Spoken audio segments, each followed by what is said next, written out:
Hola queridos amigos.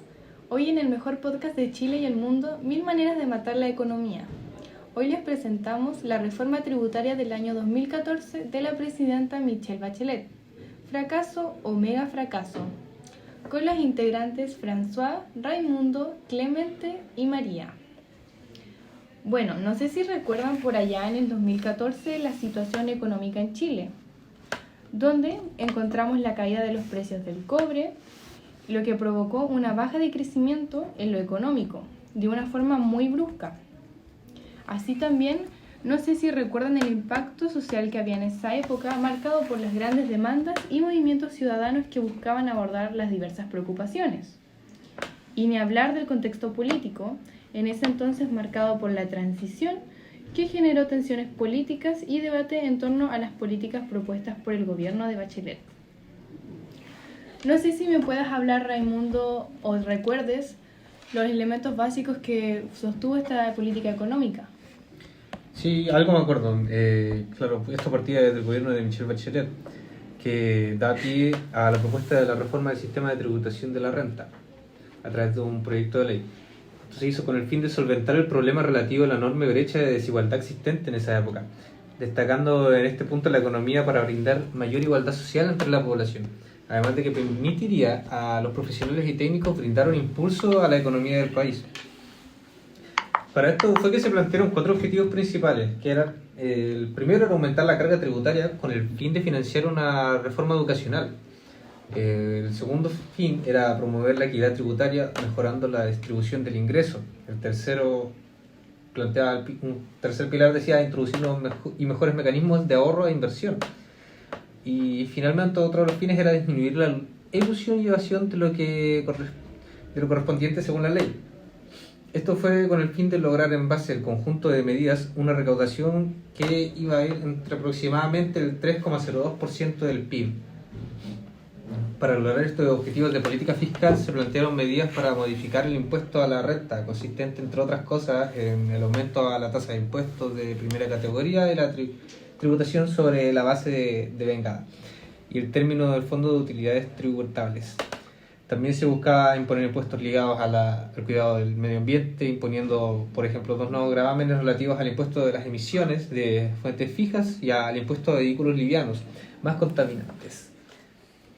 O los impuestos indirectos que eran relativos al IVA en los inmuebles en miras a lograr erradicar la elusión de la compra de inmuebles nuevos, lo que a su vez significaba una modificación en la ley del IVA y también el aumento de la tasa de impuesto de timbres y estampillas entre un 0,4% y un 0,8%, refiriéndose con esto a la emisión de bonos y créditos bancarios a las grandes empresas, ya que esta medida en realidad no buscaba afectar a las pequeñas empresas. Qué buenos aportes de los elementos básicos de la política económica, Raimundo. María, ¿crees que nos puedas clasificar la política económica? Bueno, esta política económica se puede clasificar de acuerdo a su nivel de actuación, como políticas macroeconómicas, en el sentido de que esta política se relaciona con las variables que afectan a los grandes equilibrios de una economía, como lo es el crecimiento económico, en mayor medida, y aunque no esté orientado a la inflación y el desempleo, al final del día termina afectando de igual manera. También se puede clasificar como política de ordenación, porque la reforma busca modificar el sistema tributario en grandes aspectos, lo que afecta a la economía en general. Es decir, un aumento en los impuestos tiene efectos en el consumo, inversión, gasto público a las exportaciones e importaciones, en el desempleo y en la inflación. ¿Y qué me dirías si tuvieras que analizar y explicar las etapas del proceso de elaboración de esta política económica? Para empezar, la política económica, la presidenta de la República debe impulsar una reforma tributaria con el objetivo de eliminar las brechas de desigualdad, tras enviar un mensaje al presidente de la Cámara de Diputados. Así se motiva el proceso de elaboración de la política económica, desde donde se evalúa la situación de Chile mediante estudios analizando opiniones de expertos. El proyecto de ley se ajustó con base a sus propuestas generando apoyo y críticas, y luego a la política se le realizaron modificaciones. Por ejemplo, la de reemplazar la eliminación gradual del FUT con la creación de 2 nuevos regímenes tributarios. Y finalmente, tras la aprobación del Congreso, el proyecto fue enviado al Ejecutivo y promulgado como una ley. Muy buen análisis de la política económica. Ahora vamos a dejar a nuestro experto en economía, don Clemente, para analizar el papel de las decisiones políticas y los actores influyentes.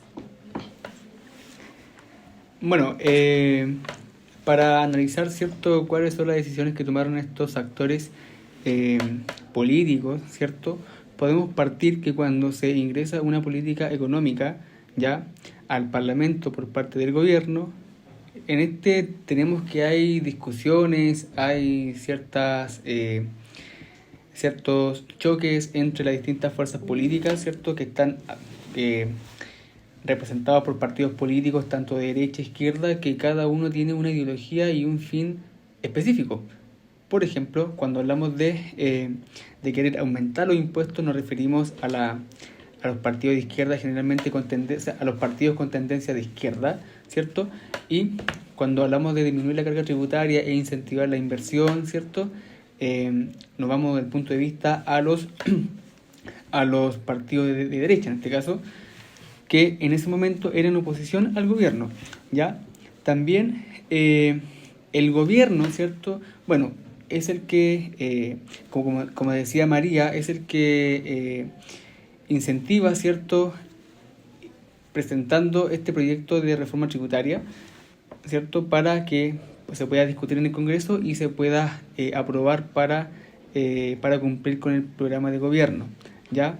Bueno, respecto al Poder Judicial, acá no tiene mayor aplicación, ¿cierto?, por lo que no nos toca mencionar respecto a ese órgano, ¿ya?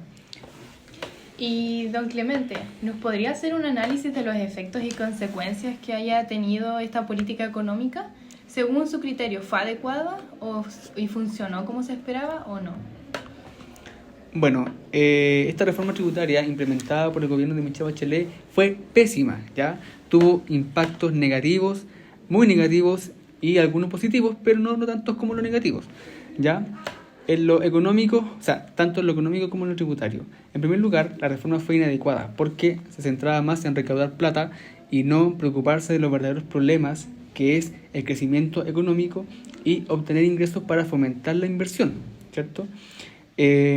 También hizo más complejos todos los procesos contables, tributarios, de tal manera que las empresas lo que gastaban, ¿cierto?, en asesores, tanto contadores, abogados, podían haberlo ocupado para ser más eficientes en el uso de sus recursos.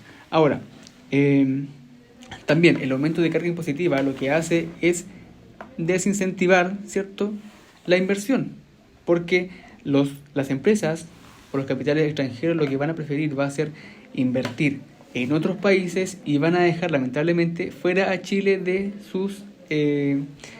sus inversiones, ¿ya? Por tanto, la reforma no funcionó como esperaba porque sus resultados fueron evidentes, fueron muy distintos a los que se tenía presupuestado en un principio, con el aumento de impuestos, ¿cierto?, disminuir la brecha social, lo que se traducía en una recaudación de 3 puntos, ¿cierto?, del PIB, ¿cierto?, lo que no ocurrió, el cual, dentro de sus consecuencias, tuvo un impacto negativo, ¿cierto?, en un promedio de tasa de crecimiento de 1,7%, ¿cierto?, durante los 4 años siguientes a la implementación de la reforma tributaria, ¿cierto? Disminuyeron la ganancia de los negocios, el mercado bursátil, ¿cierto?, y también disminuyó la recaudación de impuestos. Es decir, esta reforma, ¿cierto?, lo que quería era recaudar más, pero terminó recaudando menos.